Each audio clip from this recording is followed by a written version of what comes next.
Hey, what's up, guys? We are back on the couch. Sorry about that. I was just checking my makeup. It's the HPR Chronicles Podcast with Shakur and Smith. That's me. We had been in quarantine for many, many weeks, and it looks like we're going on phase 3. Looks like we're coming, phase 3 this week. I think phase 3 is opening up.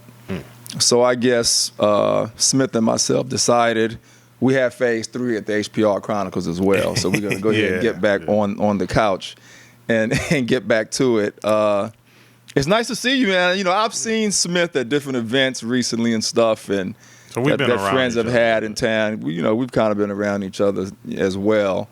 So we figured, let's get back on the couch, man. Zoom is convenient, but I think we could do that as needed. Not really. Something about the couch vibe is a little better. Mm-hmm. And it's easier to get energy. Like you just said, the energy. Yeah, and when he disagrees with me, I could just knock him on his elbow.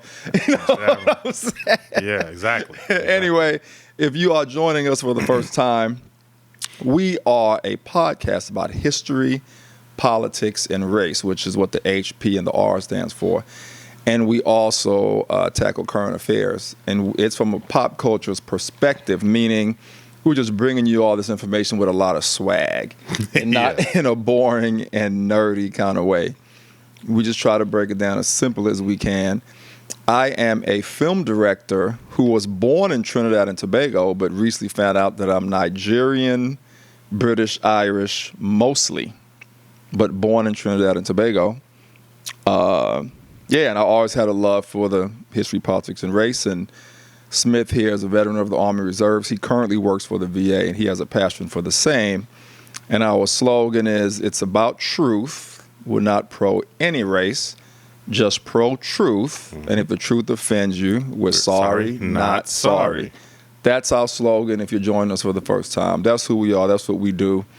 And, instead of looking at us on Zoom, you have these two handsome gents back on the couch. You know what I mean? Yeah, right in front of you. If you're interested in this awesome limited edition sweatshirt, the HPR Chronicles Gold African Edition, all that information will be in the description if you'd like to order one for yourself. Definitely. I'll make sure we get that in there for you guys, And, man, we had been covering the COVID for a while. And then last week when the George Floyd murder, peeled the entire world. We talked about that last week, and today we also decided to touch on the effect his murder, has had on the entire world. Not just the nation. So I didn't take any notes. I didn't look anything up. Me neither. I kind of just wanted to have a conversation with Smith here about what's been going on because it's really blown me away. Because I at first thought it would just be a national thing. Yeah. And I was very, very surprised to see the international support and response for Black Lives Matter. And I don't like saying Black Lives Matter, so throughout the show you'll probably hear me say African American Lives Matter because black is not a race, which we're going to cover on a show coming up. So that's probably how I'll reference it throughout today's show, and Smith may say black, and that's fine. So for me, it's just been amazing to see the response to African Lives Matter. And, unbelievable, and I'll let you chime in before I, say whatever else I wanted to say. But it's been it's been an interesting 2 weeks for sure. Oh yeah. You know what I'm saying? I mean, it definitely has been interesting to see, like you said, the videos or pictures of people in other countries. Out there saying the same thing, Black Lives Matter. Shocking. But it's also interesting to see the response, how it is changing again, or how it, the last peaceful protest person trying to push something against police brutality was Colin Kaepernick, and how he was ostracized, and still the president is still making comments. I want to touch on the Colin thing too. Okay, then we can. You want to do that now, or you want to? Sure, whatever. Because the one thing that really impressed me and does kind of have me in chills is the message that, and I brought up is what Roger Goodell's video about the NFL and how he basically apologized for the fact that they didn't take it seriously the first time. So that is so eye-opening. And, and even in his thing, he had condolences for not only George Floyd, but Breonna Taylor, Ahmaud Arbery, and all the families that have endured. It's just huge. Now that made me feel like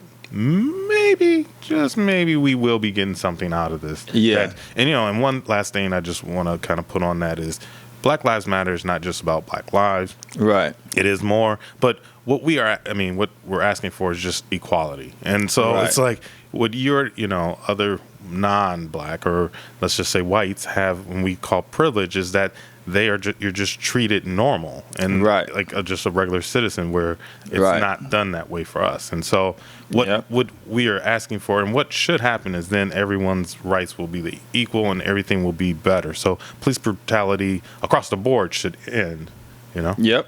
Just okay. Absolutely, man. And touching on what Roger Goodell said, and I did see his speech and stuff. What I think is interesting and also ironic is that the very thing Colin Kaepernick was blackballed for is the very thing now the entire world is realizing what he was actually trying to do. Yeah. And what his message was. I mean, what happened was there was a particular people who just tried to change the narrative. Tried to spin it. They spent it. And even still, I mean, after Goodell's tweet, Trump has still again come out and his tweet said, could it be even remotely possible that in Roger Goodell's rather interesting statement of peace and reconciliation, he was intimating? I don't know, that it would now be okay for the players to kneel or not intimating. To stand for the national anthem, thereby disrespecting our country and flag. So he's again trying to change the narrative. That's not what this is about. The same narrative, and then that's not what it was ever about. Never, And then he's supposed to be speaking at some point, which he just doesn't have that empathy. Right. No one cares to hear. So, but anyway, just shocking. No, I mean, man. The man is still trying to change the narrative, and everyone now definitely knows what it's about. Why there was exactly, and you know what will be interesting is if they give Colin his job back. Yes. That would be interesting. Yeah, because Colin was way ahead of his time. You know what I mean? And he paid for it. Yeah. George Floyd paid the ultimate price for it. Correct. And it's just interesting how the knee down and one knee down was murdering someone, how it all came together and just sparked this movement that reminds me of what I've read about Rosa Parks, how her taking a stance and changing her seat on the bus sparked the civil rights movement, if I'm not mistaken. You know what I mean? And it honestly seems as if this is going to spark a movement. Yeah. I mean, Robert Smith, who used to own BT, is a billionaire. He's talking about the reparations. They're talking about doing a PIP, which is a what does it stand for again? Something about political interest party, like African Americans having our own political interest party. Oh, okay. That we represent ourselves, and the Democrats and or Republicans, they have to, present things and things that we want to get our vote. Yeah. And stuff like that. So, man, the way I see it's going, I'm really hoping that this momentum continues and all these things come to pass, including reparations. Yeah. You know what I mean? It'll be awesome. And one thing I am also concerned, and like I said, I'm hoping that there will be some form of change and that the movement continues until, something else I saw is not just the injustice of the police brutality, but there's other parts to it too. So.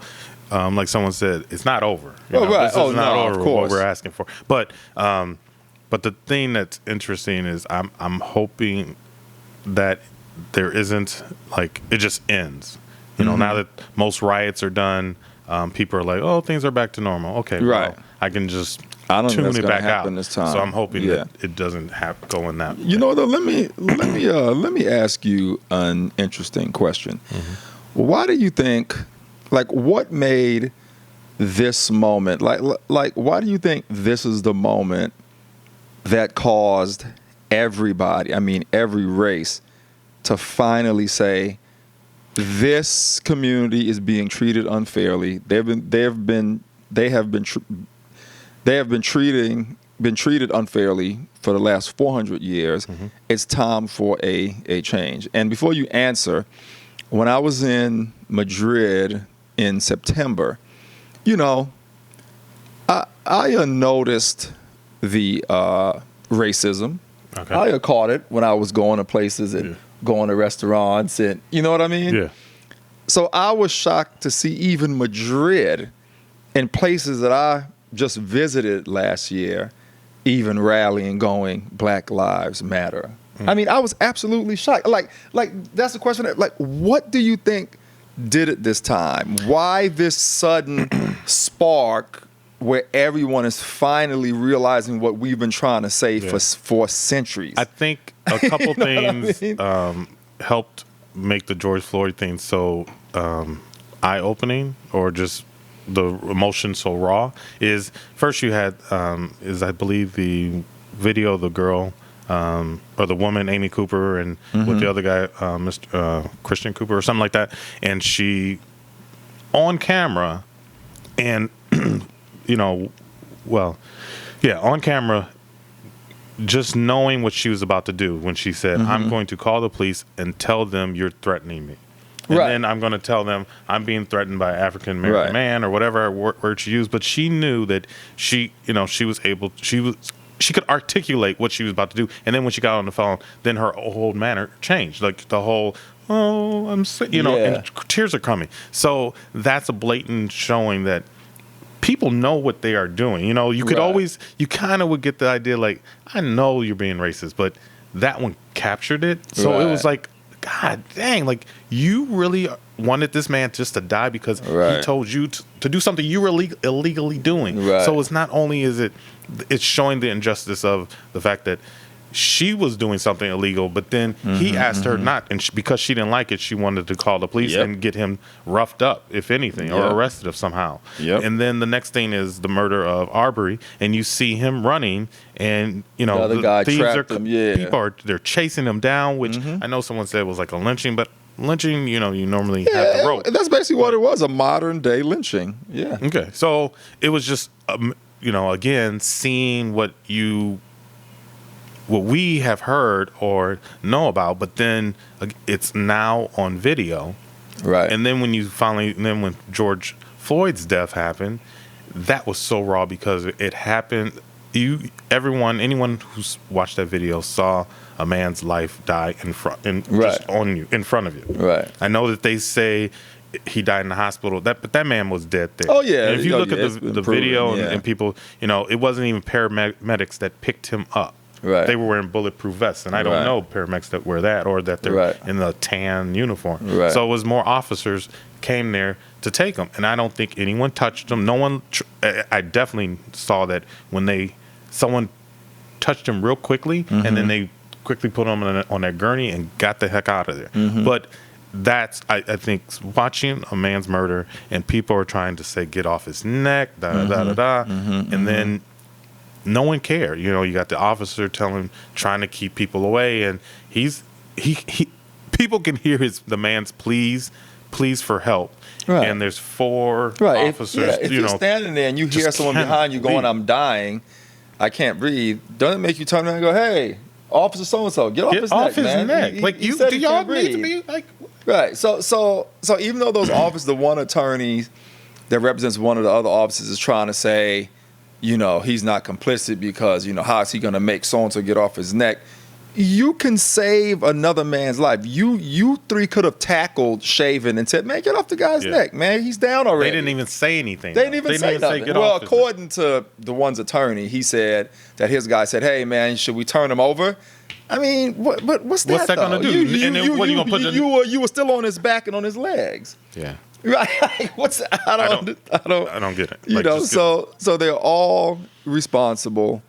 And they're all complicit in the murder. I don't care what they say. If you stand there and hearing a guy down, you're not doing nothing, something's wrong. And then on top of that, I mean, I could just talk about the video and everything about it just so much, but I know we want to keep it limited. But then again, it's also, for me, is he was allegedly using a forged $20 bill. Right. Either whether it was real or not, the man died over $20. Right. You know Which what I'm saying? Is ridiculous. That's ridiculous. I've been given a counterfeit bill before and taken it to the store and didn't know. Yeah. And I was like, hey, I remember it. I was like, man, I literally just got this from the bank. So I need to go back to Chase because someone had given it to them. Yeah. I mean, what if that person would have called on me, said, hey, this black guy's in here trying to spend a fake 20, and the cops came and did the same thing to me. Yeah. Well, I didn't even know I had a fake 20.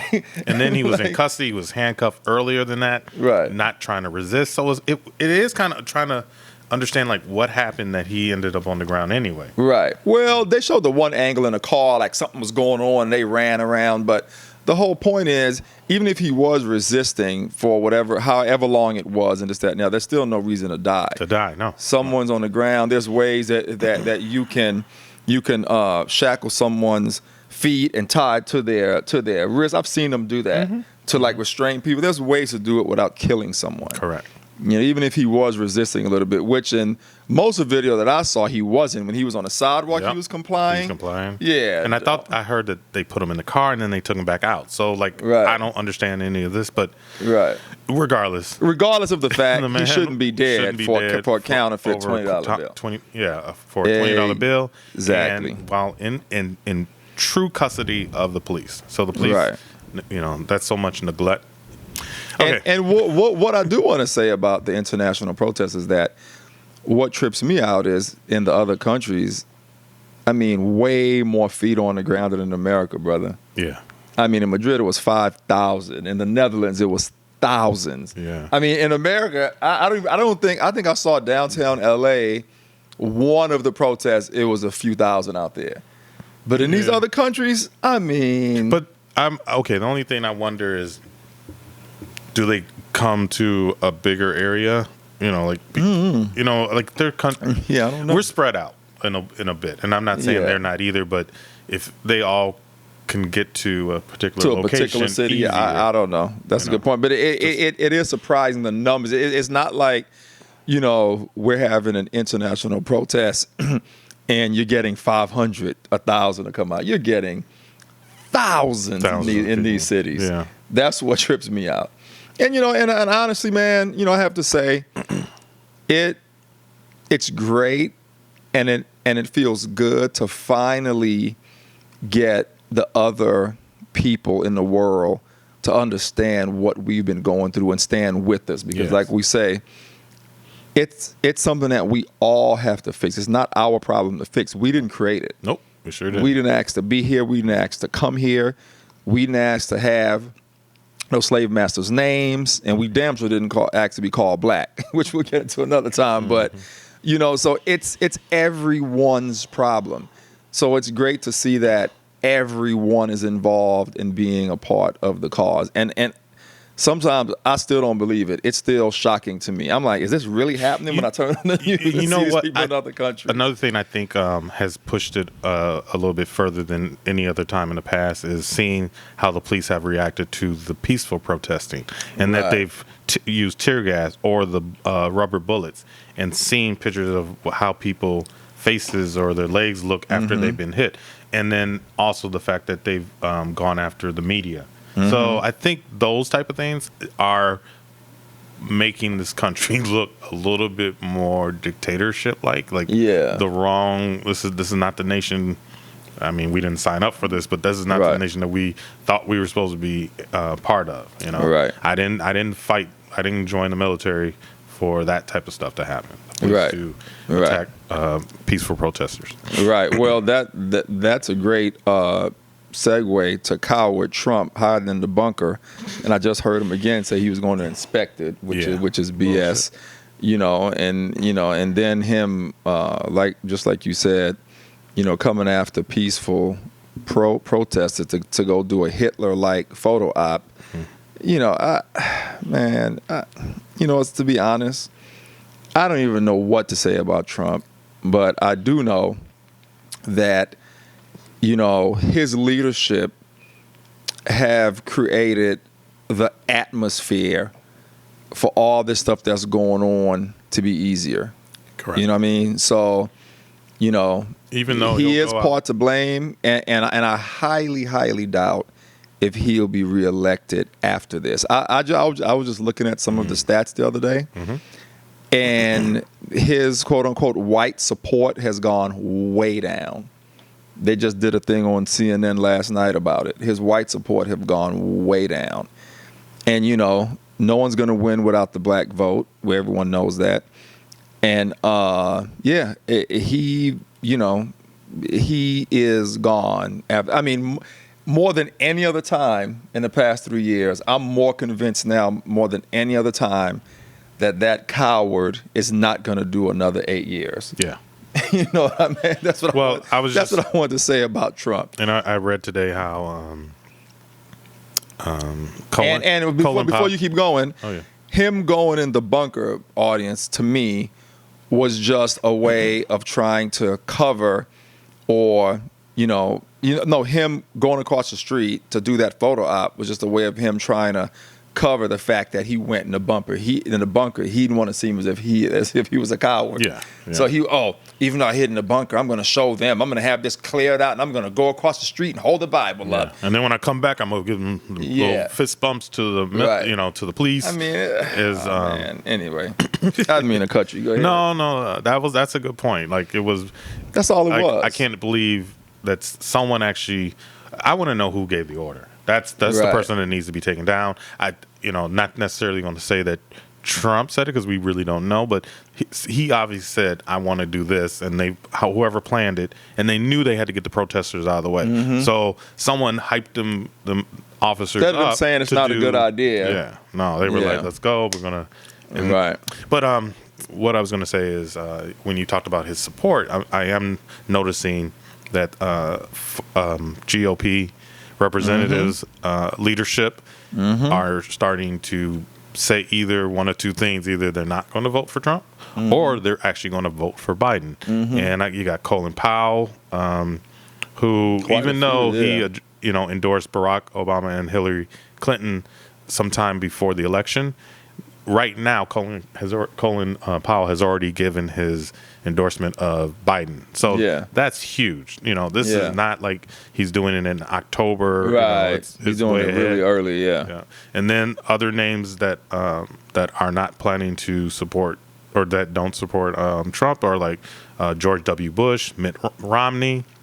Again, those are things you kind of know. But then Paul Ryan and John Boehner have withheld their support at this point. Wow. And that's kind of big too.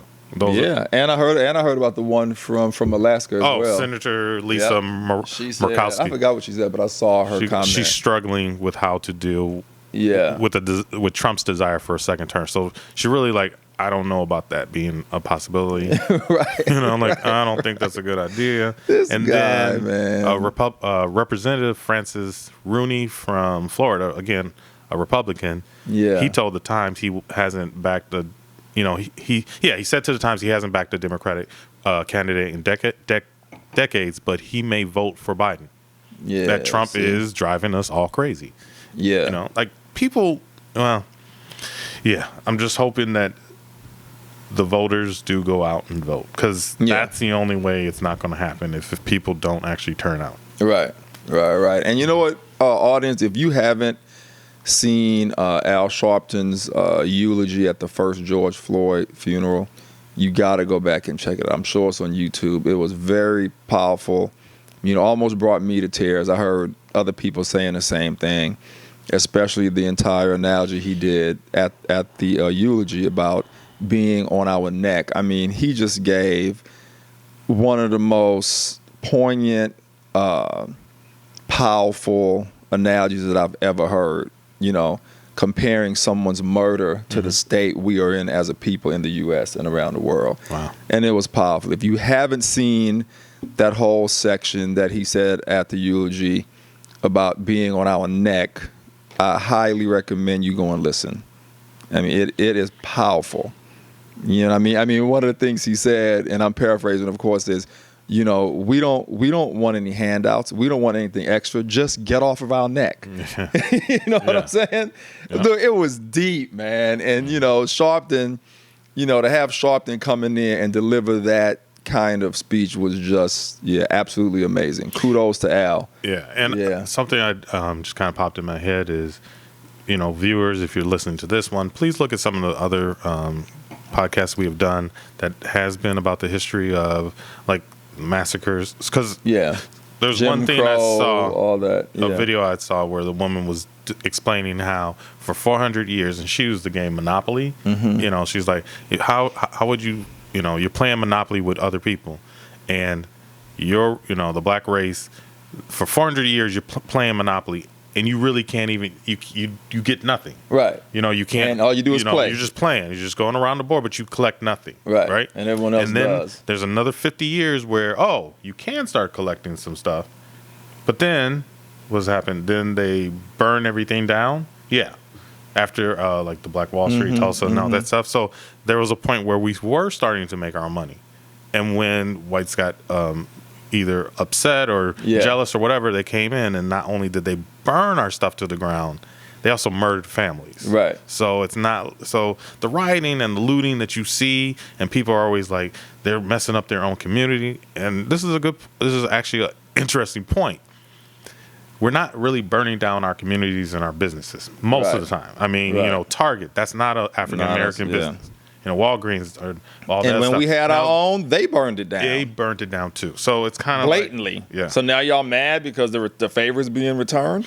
I mean, that's why dude, I'm not condoning it, but I didn't have a problem with it either. I got to be honest. Yeah, I sure didn't. I didn't have a problem with it either. Because I know that, you know, first of all, that people are frustrated, and everyone has a different way that they do their the way. And it wasn't even all of our people burning it down. It sure wasn't. That's the other. That's the other thing. That's a lie that it's only black people doing the looting or any of that burning. I saw a video of some white kids in Long Beach trying to loot, and some Crips in Long Beach was stopping them. Yeah, I saw it on TikTok. You know what I mean? Yeah. I mean, so it's, you know, but if our people were burning it down, so what? They burnt our Black Wall Street down, the whole community of Rosewood down. I mean, I can go on and on and on and on. No one said anything back then. No one batted an eye then. Now all of a sudden it's a problem to burn things down. When it was all legal. And it was all legal then, probably, and approved. Because I'm sure the police were with them when they went to burn down whatever black community that they did. But just kind of, and then the ending part is, now that, you know, then you say people are of color, are making money, are creating their businesses. Well, yeah, but we've been playing this game for so long, and we've never had a chance to build our own wealth. Yeah, which is something we kind of talked about again. So that's why I want to say, definitely trying to look at some of the podcasts that we've already talked about, because that's the history that we have dealt with. We talked about reparations. We broke down what we didn't get, and I was promising we never got it. And we even broke down the land disparities and the land that was given to us and taken back. And how Jefferson came in and took back the 40 acres of the mule after Lincoln approved. We talked about all that on and the Reconstruction podcast. And how that was going in the right direction, and then that was swept up. Exactly. Like every single time you're like, hey, like Lucy in the football. We Charlie Brown. We've been trying to kick that fucking football. I'm sorry, trying to kick that football. And I'll bleep that because I want to promote this show. Baby. And thank you. We've been wanting to kick that football, and it keeps getting, taken away. So. Yeah, it's true, man. And I mean, I definitely want to do. You just mentioned the police. I definitely want to do a show on the police patrols and how the police, system was created after slavery was abolished. I don't think a lot of people know that. So there's a direct correlation to them policing us more harshly now, and how policing was actually created because of slavery. You know what I mean? Mm-hmm. They had the police patrols and stuff to keep these free slaves in check and make sure they weren't doing what they weren't supposed to be doing. But it kind of makes sense, because if you were beating and raping and forcing a people to work for free for centuries, and all of a sudden you gave them freedom, you would be afraid too. Oh yeah. You would be sitting going, we need some sort of force to make sure they're okay and they stay in line. Think about it. It makes sense. They will rise up and exactly. You know, so anyway, they've mentioned it a few times on different news networks about the police patrol and when they were created. Okay. And I remember us talking about doing a show on it, and one of the other shows. It's definitely on the list to do. Maybe after we do why we shouldn't be called black, maybe the week after that we'll do the police patrols. And we know COVID is still going on, so we'll kind of mix some COVID news in, in and out in between these shows. So, but yeah. There is one thing I want to bring up regarding COVID, but I can do it. Yeah, go ahead. So I just read an article that said about hospitals and how you're hearing nurses being laid off, or doctors' salaries being reduced, and there actually were bailouts for the hospitals. So these hospitals actually turned around, used their money because they're actually privatized, and they used it to pay their CEOs millions of dollars. So wow. And then they turned around, they took the money, and then basically fired the nurses. So wow, COVID was kind of used a lot in a lot of bad ways, and I just kind of wanted to mention that I'm shocked that type of stuff happened. I hear people talking about how hospitals had to shut down because they weren't having enough patients. Normal people wasn't coming in, which I think is true. But if they got bailouts and they had gotten money to help them stay open, that was the whole point of it. And then they used it on something else. Again, like you cannot trust anyone to use their money right, and that it's actually going to go down to the line. To the workers. Sometimes it's and I'm just kind of saying it because of the fact that even though Democrats were part of this this bailout, they did look for someone to provide oversight, and that was not being done. Obviously, it's not being done correctly. Right. So that's my Well, before we go, I wanted to just talk about the NASCAR, because everyone knows that I'm into cars. I have a car racing show out on TV and stuff like that, and I'm into cars. And I was shocking to see the NASCAR people stop on the track and and do a silent protest for Black Lives Matter. I was shocked. Yeah. And if you study the history of NASCAR and how it started, it was definitely like a redneck bootleggers type of thing, the way the race was started and stuff like that. So I was just really shocked to see NASCAR take a moment, and definitely acknowledge what's been going on within the African American community. So I just wanted to say shout out to NASCAR. I'm a huge car fan, and so it was interesting to me. I was like, wow, I was shocked. You know what I mean? I agree. I saw a picture of it, and I'm like, what, NASCAR?